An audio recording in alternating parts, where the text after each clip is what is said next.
In the quiet, rolling hills of Willow Creek, Henry Miller's farm was a picture of peace. Life was simple, predictable, and had been for generations.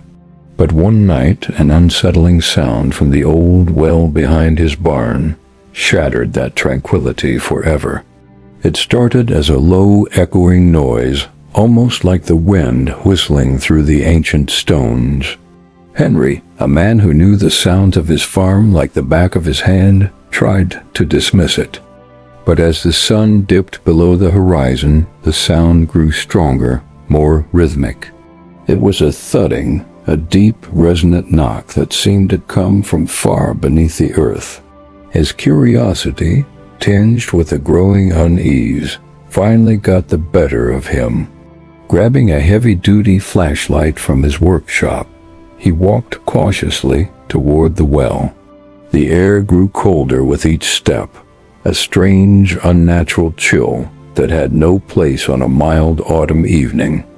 As he peered over the stone lip of the well, a blast of frigid air rushed up to meet him, stealing his breath and making the hairs on his arms stand on end.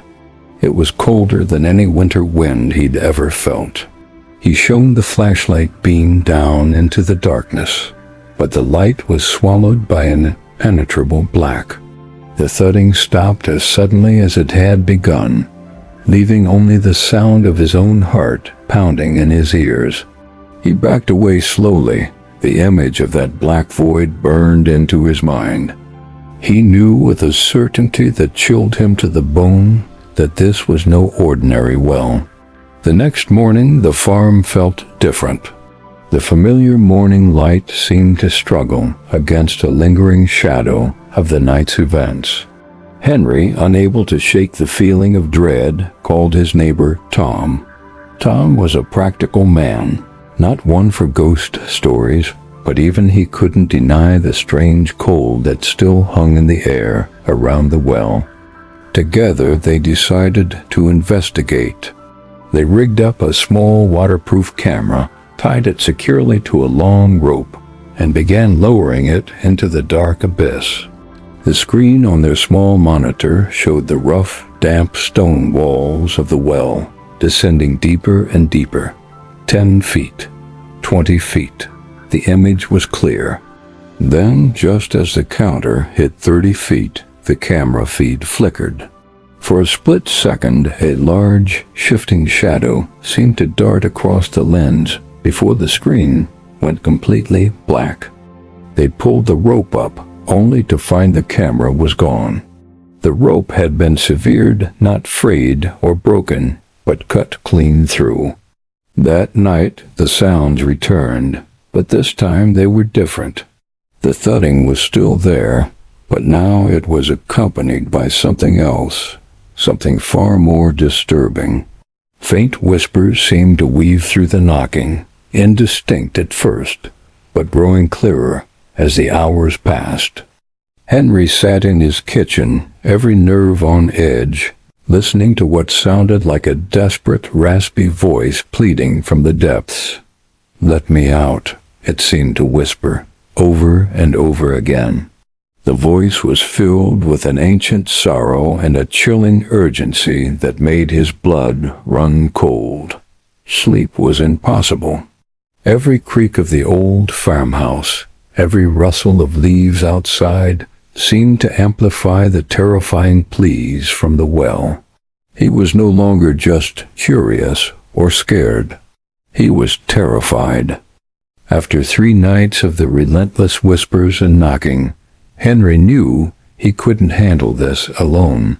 He called the authorities. When the sheriff and a small team of geological surveyors arrived, they were skeptical, of course. But their professional demeanor began to fade as their equipment started acting up. Their sensors, designed to detect geological anomalies, registered bizarre heat signatures emanating from the bottom of the supposedly cold well. The temperature readings were erratic, spiking and dropping in patterns that made no logical sense. The knocking started again, louder this time, as if in response to their presence. Convinced that something highly unusual was happening, they decided to excavate. The air was thick with tension as the team set up their heavy equipment. Henry and Tom watched from a distance, a shared sense of dread hanging between them. What were they about to uncover? What had been lying dormant beneath this quiet farm for all these years? The excavation was slow and methodical. As they finally broke through the bottom of the well, they didn't find water or earth. They found a solid wooden barrier, old and rotted, sealing off a cavity below. It was the roof of a collapsed tunnel. They had uncovered an old, forgotten mine shaft, hidden beneath the well for over a century. A specialized team was called in to explore the unstable shaft. Inside the scene was a grim tableau frozen in time. Rusted pickaxes and shovels lay scattered where they had been dropped, and amongst the debris were the skeletal remains of several miners. But it was a small metal box tucked away in a crevice that held the key to the mystery.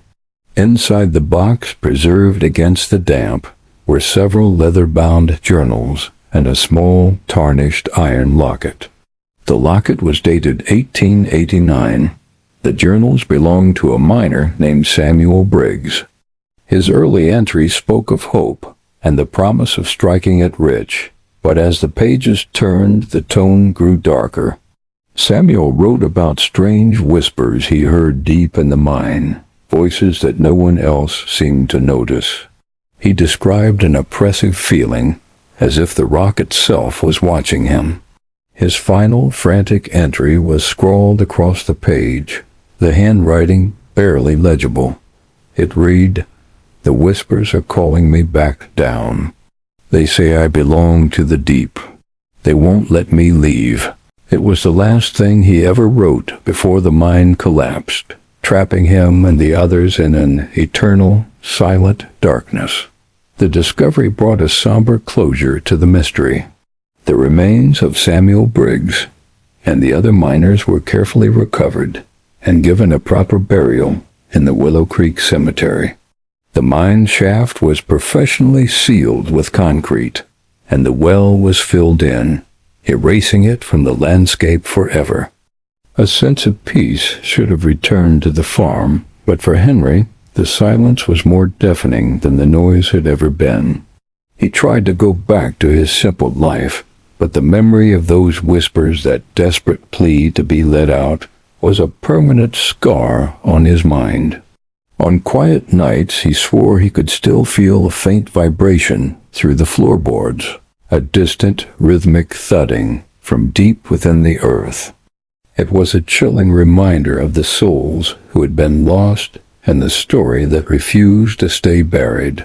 Eventually, Henry Miller sold the farm and moved away, seeking a new life far from the haunted ground of Willow Creek. The new owners were never told the full story, only that the old well had been filled in for safety reasons, but local legend has a long memory. People in the town still talk about the old Miller farm, about the strange events that unfolded that autumn. And some say that if you happen to be walking near that old property on a cold, silent night, when the wind is still and the world is quiet, you can still hear it. A faint, muffled thud. Thud, thud, echoing up from beneath the ground. A haunting reminder that some stories and some souls are never truly at rest. What happened if that well blurs the line between a local legend and a documented paranormal event? It makes you wonder how many other forgotten places hold secrets just waiting to be disturbed. Thank you for joining me on this unsettling journey. If you found this story as chilling as I did, make sure to hit that like button and subscribe for more tales from the shadows. Stay curious and stay safe.